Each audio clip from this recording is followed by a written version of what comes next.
Hello everyone, so welcome back to the channel. आज हमारा topic of discussion रहेगा load balancers. So load balancers होते क्या है? सो बेसिकली जैसा मैंने बताया, आपका जब एप्लीकेशन ग्रो करता है, उसके यूज़र्स बढ़ते हैं तो रिक्वेस्ट बढ़ती है। ठीक है, जब रिक्वेस्ट बढ़ती है तो आप उसको हॉरिजॉन्टली स्केल करते हो बाय ऐडिंग सर्वर्स।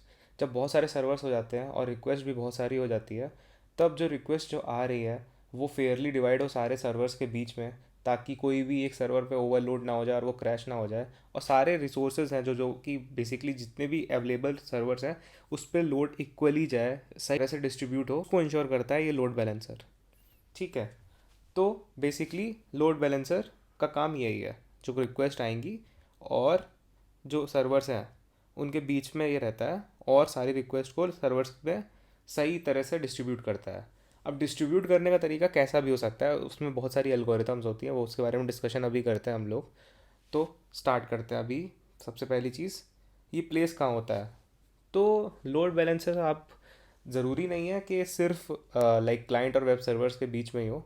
इसको क्लाइंट और वेब सर्वर्स के बीच में रहता ही रहता है, प्लस इसको वेब सर्वर या एप्लीकेशन सर्वर के बीच में भी आप रख सकते हो, या एप्लीकेशन सर्वर या डेटाबेस सर्वर के बीच में भी रख सकते हो। लोड बैलेंस करने के लिए होता है बेसिकली। सो इसका एडवांटेज क्या है? It makes the system highly available and reliable. ऐसा कैसे? जैसे कि आप मान लो बहुत सारे सर्वर्स आपके पास है, तो लोड बैलेंसर इंश्योर करता है, मान लो अगर कोई सर्वर क्रैश हो जाए तो उस पर जो भी रिक्वेस्ट वगैरह जा रही होती है, जो भी ट्रैफिक जा रहा होता है, वो दूसरे सर्वर पर रीडायरेक्ट कर देता है, ताकि कभी ना कोई सर्वर से आपको रिस्पॉन्स मिल जाए और सिस्टम चलता रहे। इसलिए इससे अप टाइम रहता है, डाउन टाइम कम हो जाता है, और सर्विस डिस्ट्रप्शन भी बहुत कम हो जाते हैं। इसलिए इसे ये हाईली अवेलेबल और रिलायबल बनाता है। तो स्केलेबल ये ऐसे बनाता है कि जैसे जैसे रिक्वेस्ट बढ़ती रहती है, जैसे जैसे कोई भी आपका एप्लीकेशन पॉपुलैरिटी गेन करेगा, तो आप उसमें नए सर्वर्स ऐड करोगे उस सर्वर के पूल में, तो लोड बैलेंसर उस पूल को पूरा अच्छे से संभालता है। तो जो उस सर्वर्स के पूल को संभालने वाला जो काम है, लोड बैलेंसर जो उसे करता है, इससे जो पूरा इंफ्रास्ट्रक्चर है उसका स्केल बढ़ जाता है और उस पर लोड भी नहीं आता। तो जिस तरह से ये इस चीज़ को स्केलेबल बनाता है। ओवरऑल परफॉर्मेंस भी बहुत तरह से ये इम्प्रूव करता है। जैसे सबसे पहले कंटेंट कैशिंग, इसका मतलब क्या होता है? तो जो कुछ लोड बैलेंसर ऐसे होते हैं ना, वो कैश कर सकते हैं स्टैटिक कंटेंट जैसे कि इमेजेस, वीडियोस। तो ये अगर ये सब जो कंटेंट हुआ अगर वो लोड बैलेंसर ही सर्व कर देगा, तो आपको बार बार सर्वर को यूज़ नहीं करना पड़ेगा और लोड भी सर्वर्स पर कम हो जाएगा। तो ये होता है कंटेंट कैशिंग। दूसरी चीज़, जियोग्राफिक डिस्ट्रीब्यूशन। जियोग्राफिक डिस्ट्रीब्यूशन का मतलब ये हुआ कि लोड बैलेंसर को डिस्ट्रीब्यूट कर सकता है traffic across different data centres. Different data centres जो होते हैं वो डिफरेंट डिफरेंट जगह होते हैं, कुछ इंडिया में होगा, कुछ यूएस में होगा, कुछ कनाडा में होगा, एसेट्रा एसेट्रा। तो लोड बैलेंसर क्या करेगा? वो स्मार्टली जो ट्रैफिक है इफेक्टिव डेटा सेंटर को ट्रांसफ़र कर देगा और इंश्योर करेगा नियरेस्ट और बेस्ट परफॉर्मिंग डेटा सेंटर मिले, ताकि आपकी जो लेटेंसी हो वो कम से कम हो जाए और जो आपका यूज़र एक्सपीरियंस है वो बेस्ट टू बेस्ट हो जाए। ठीक है, फिर better use of resources, like मैंने बोला जैसे। तो लोड बैलेंसर क्या करता है ना, वो जो रिक्वेस्ट वगैरह आ रही होती है उस ट्रैफिक को ऐसे डिस्ट्रीब्यूट करता है सर्वर्स में, ताकि जो हर एप्लीकेशन जो है, जो सर्विसेज हैं, वो जो उसको नेसेसरी सर्वर या रिसोर्सेज चाहिए, वो चीज़ उसको ऑप्टिमली मिले। तो ये भी इंश्योर करता है लोड बैलेंसर। ठीक है, सिक्योरिटी। अब सिक्योरिटी में भी इसका रोल रहता है। जैसे कि आप डीडॉस अटैक्स वगैरह होते हैं, वो कैसे रुक जाते हैं? क्योंकि जो अटैकर्स अगर वो अटैक करना चाहेगा, तो उसको कोई सिंगल टारगेट नहीं है उसके पास, उसके पास बहुत सारे सर्वर्स हैं।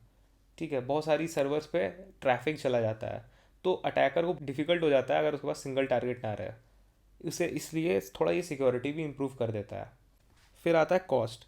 कॉस्ट के लिए मैं ये बोलूँगा, लाइक लोड बैलेंसर ऑर्गेनाइजेशन जो भी उसे यूज़ कर रही है या फिर कोई भी एप्लीकेशन उसे यूज़ कर रही है, उसमें जो हार्डवेयर का कॉस्ट आता है और जो इंफ्रास्ट्रक्चर का कॉस्ट आता है, ये सब कम करता है।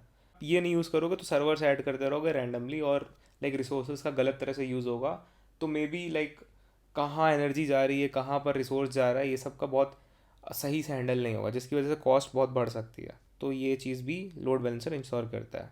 चैलेंजेस फॉर लोड बैलेंसर, सबसे पहली चीज़ single point of failure. Single point of failure का मतलब ये है कि अगर मान लो लोड बैलेंसर ही डाउन हो गया, फिर दिक्कत हो जाएगी। तो इसके लिए क्या कर सकते हैं, multiple instance of load balancer रख सकते हैं, कि मान लो अगर वो लोड बैलेंसर डाउन हो गया तो दूसरा इंस्टेंस उसका आकर उसकी जगह ले ले और एप्लीकेशन कंटिन्यू रहे। फिर सेकंड होता है लेटेंसी। लेटेंसी लेटेंसी का मतलब ये हुआ कि अगर आप लोड बैलेंसर यूज़ कर रहे हो तो कोई ना कोई नेटवर्क कॉल होगी, ठीक है। जब भी नेटवर्क कॉल होती है तो कहीं ना कहीं लेटेंसी बढ़ जाती है। तो इसके लिए क्या कर सकते हो, optimise load balancer algorithms use कर सकते हो, ताकि लोड बैलेंसर को आप ऐसे जोग्राफिकली क्लोज रखो user, majority of the users के, ताकि नेटवर्क कॉल से जो लेटेंसी आती है वो मिनिमाइज हो पाए। फिर आता है कॉस्ट। अब बेसिकली यार, अगर आप लोड बैलेंसर यूज़ कर रहे हो तो उसका भी खर्चा होता ही सर्वर, उसके सर्वर को रखने का, तो ऐसे भी ओवरऑल इंफ्रास्ट्रक्चर पे कॉस्ट तो बढ़ते ही है। फिर आता है health checks and monitoring. Like ऐसा होता है ना कि टाइमली जो बैकएंड में सर्वर्स होते हैं ना, उसमें कुछ ना कुछ हम लोग को हेल्थ चेक वगैरह, इफेक्टिव हेल्थ चेक करते रहना चाहिए, ताकि पता रहे कौन सा सर्वर अभी चल रहा है, कौन सा डाउन है, ताकि जो भी ट्रैफिक आए वो करेक्ट सर्वर पे जाए जो कि अप है। ये चीज़ करने के लिए टाइमली ये रियल टाइम मॉनिटरिंग टूल्स कुछ यूज़ कर रहे होंगे, ताकि जो ट्रैफिक आ रहा है ना वो करेक्ट और हेल्दी इंस्टेंसेस पे जाए। तो ये हो गया आपका हेल्थ चेक्स एंड मॉनिटरिंग। फिर लोड बैलेंसिंग एल्गोरिथम्स। अब ये क्या होती हैं, लाइक जो रिक्वेस्ट आ रही है वो कौन से सर्वर पर जाएगी, ठीक है। जो क्लाइंट है, बहुत सारे क्लाइंट्स हैं हमारे, ठीक है, वो रिक्वेस्ट भेज रहे हैं लोड बैलेंसर को, और बहुत सारे सर्वर्स हैं, ठीक है। तो कैसे भेजना है इसको, सो एक तरीका होता है राउंड रॉबिन, के पहले इधर भेजो, फिर इधर भेजो, फिर इधर भेजो, फिर इधर भेजो, फिर वापस उसी सर्वर पे कंटिन्यू, ठीक है।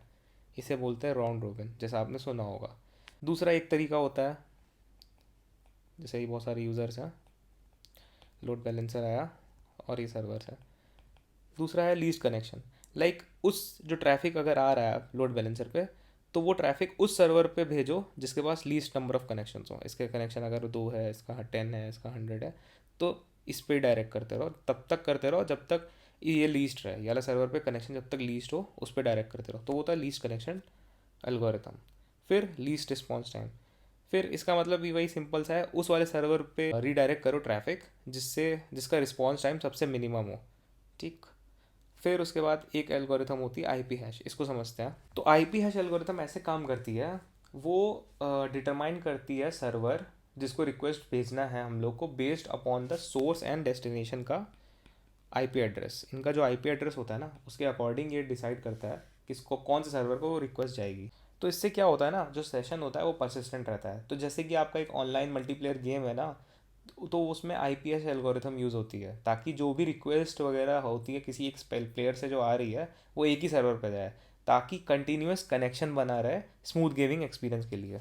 तो उसका मतलब होता है सेशन परसिस्टेंस।